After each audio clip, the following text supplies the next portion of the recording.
Hai guys, welcome back to Bakso, bincang-bincang psikologi.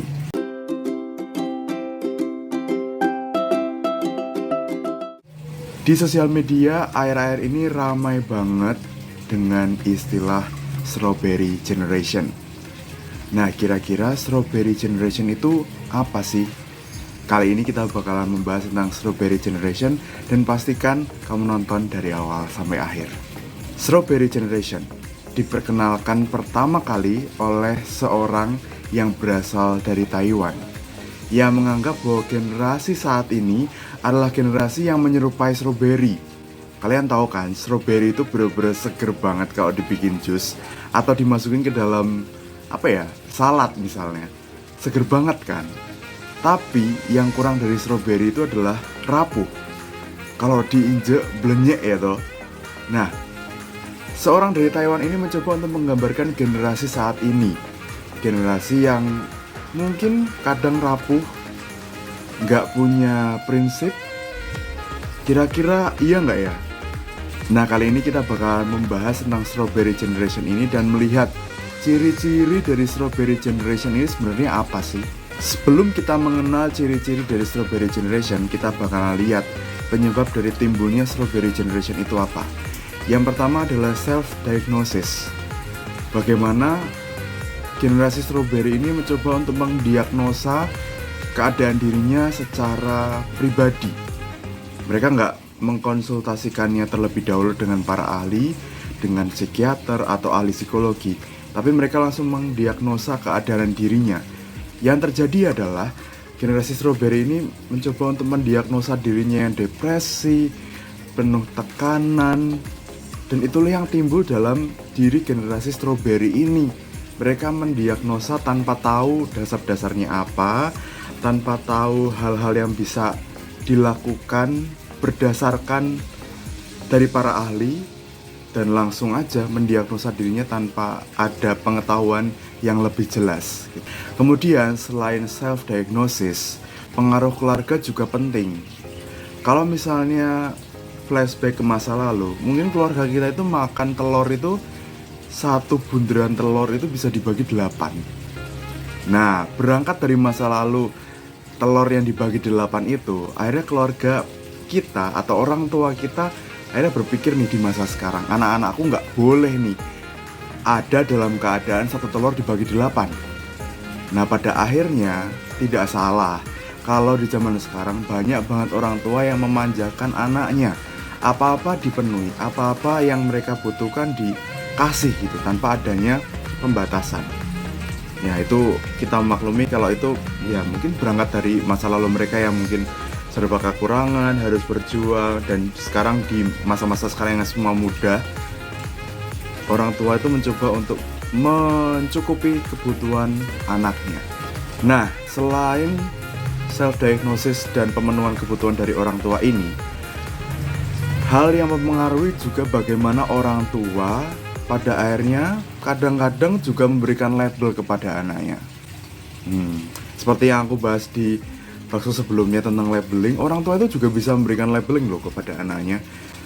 Orang tua itu bisa memberikan labeling, oh anakku itu anak yang nggak pinter, ataupun anakku ini anak yang sangat mudi, bandel, nggak bisa diatur, nggak bisa diomongi, kakean dolan gitu ya.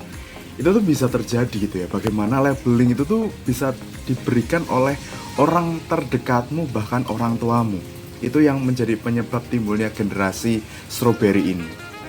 Nah, selain itu juga generasi strawberry itu ingin lari dari masalah. Mereka tuh pengen mencoba untuk menyelesaikan masalah secara lebih mudah. Contohnya apa sih? Kebetulan aku juga pernah menangani remaja atau mendampingi teman-teman remaja SMA. Dan saat itu aku mengalami bahwa teman-teman remaja itu kalau mereka nggak bisa mengerjakan soal atau mengerjakan ujian atau PR dari guru, serumit itu tugasnya tuh mereka tuh akan langsung mencarinya di salah satu website yang mungkin teman-teman udah tahu. Itu tuh ketika kamu masukin keywordsnya aja, website itu udah tahu itu jawabannya itu apa.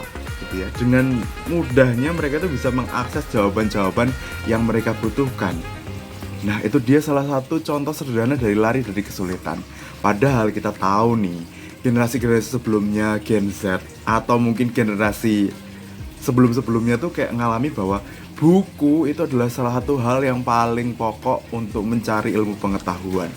Ya nggak sih, kayak sekarang dengan mudahnya kita bisa lihat Google atau website-website, kita dapat jawaban. Sementara zaman dulu ketika belum ada internet, Google, komputer segala macam, kita tuh masih berpangkal pada buku paket, buku yang ada di perpustakaan, kita cari informasi di situ.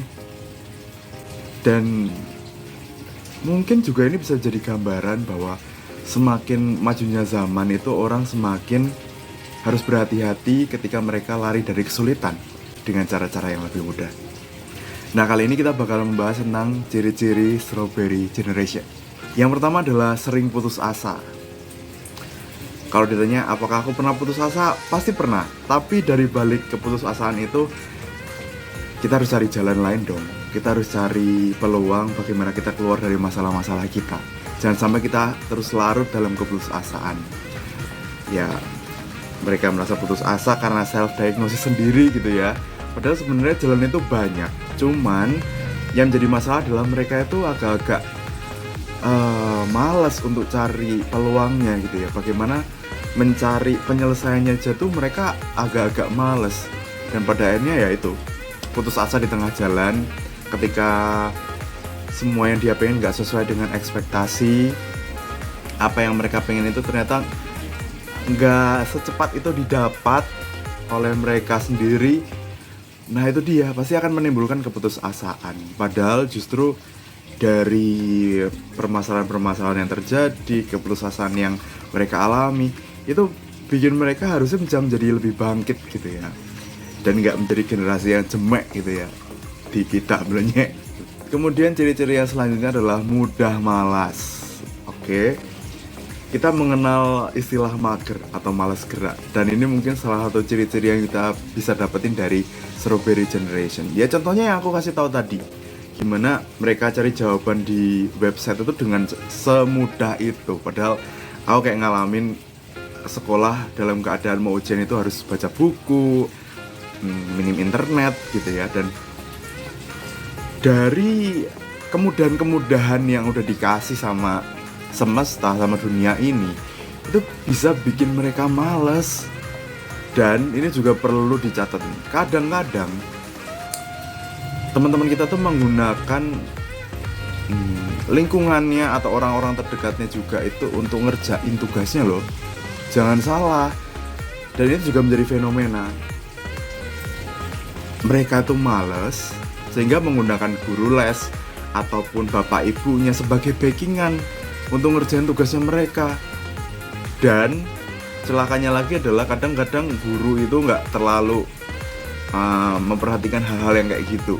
Dan kalaupun memperhatikan ya setelah itu ada peringatan lah, orang tuanya dipanggil lah. Nah, itu sebenarnya yang cukup menjadi perhatian kita soal bermalas-malasan ini. Nggak bisa dipungkiri kalau misalnya kadang keluarga kita atau orang tua kita bilang ayo dong belajar gitu ya, semua udah serba mudah, semua udah lebih gampang untuk dijangkau. Sementara zaman bapak ibu dulu semua harus bergantung pada buku, belajar aja susah, sekolah aja susah, mungkin juga sekolah juga nggak tinggi-tinggi banget. Itu yang dialami oleh generasi sekarang, bagaimana mengatasi kemalasan itu. Kadang kita ngerasa mager itu wajar banget, tapi jangan sampai rasa malas itu membuat diri kita menjadi nggak produktif, jadi cuman tidur-tiduran aja, tangimu awan terus gitu ya. Tapi justru dari struggle-mu melawan malas itu kamu jadi tertantang untuk jadi lebih tertib. Selain itu ada juga plan-plan. Nah, plan-plan ini juga berhubungan dengan bagaimana kita memanage prinsip atau memanage keputusan dalam diri kita. Kalau misalnya kita pada dasarnya udah punya prinsip atau sudah bisa tegas dalam memilih, kita nggak akan ribet soal plan-plan ini. Masalahnya adalah generasi sekarang itu banyak banget pilihannya. Misalnya milih laptop atau milih buku pelajaran, mereka pasti akan milih laptop. Itu nggak akan ragu-ragu lagi. Nah, pada dasarnya generasi strawberry ini harus diajak untuk membuat keputusan dengan baik, dengan penuh diskresi gitu ya. Jangan gerusah-gerusu kemudian bikin keputusan yang nggak masuk akal, terus juga mungkin nggak bisa dilaksanakan oleh dirinya sendiri, bikin dia ribet, putus asa, bikin males lagi gitu loh. Jangan sampai seperti itu. Dan selanjutnya, ini yang juga menjadi sorotan mungkin di sosial media akhir-akhir ini, yaitu ciri-ciri dari generasi strawberry ini adalah pengen sukses secara instan. Ya, ini bisa diakui sih. Cuman joget-joget di TikTok, viral. Sekali bikin video-video yang kontroversial, langsung up di sosial media. Itu kayaknya santapan kita setiap hari ya. Tapi pertanyaannya sekarang adalah, kalau cuman bermodal viral atau ya cuman modal sekenanya dan akhirnya bisa viral, sebenarnya itu akan bertahan lama gak sih? Dan kita bisa lihat cerminan-cerminan itu dari legend-legend sebelum-sebelumnya ya, atau mungkin orang-orang yang bekerja di industri-industri yang cukup lama dan mereka setia dalam hal itu. Mereka mencapai sebuah titik pencapaian yang mungkin dimulai dari titik paling bawah sampai pada akhirnya mereka sampai titik kesuksesan. Nah, generasi strawberry ini harus diajarin nih untuk bisa lebih struggle dalam proses. Jangan mau menjadi sukses, terkenal, viral dengan cara yang instan. Ya cepet sih, itu cepet, cara cepet ya. Tapi pada akhirnya aku nggak terlalu yakin itu akan bertahan lama. Karena beberapa kali aku ngikutin public figure yang memang instan dengan cara terkenal dengan cara instan itu nggak akan bertahan lama gitu ya. Ujung-ujungnya ya mereka jadi nggak di dunia entertain lagi, mereka jualan apa, itu pun juga disorot media gitu ya. Nah, ini dia Strawberry Generation. Mungkin penjelasan ini nggak terlalu banyak, tapi semoga ini bisa membantu kamu untuk mengenal Strawberry Generation itu apa dan mewaspadai gejala-gejala itu di saudaramu, anak-anakmu, kerabatmu, sepupumu, tonggomu, bahkan keluargamu juga. Dan semoga tema bakso kali ini membantu kamu untuk lebih aware soal Strawberry Generation. Gitu aja konten bakso kali ini. Jangan lupa untuk like, comment, dan subscribe. Dan jangan lupa untuk nonton video lainnya. Dan semoga video ini berguna buat kamu. Thank you.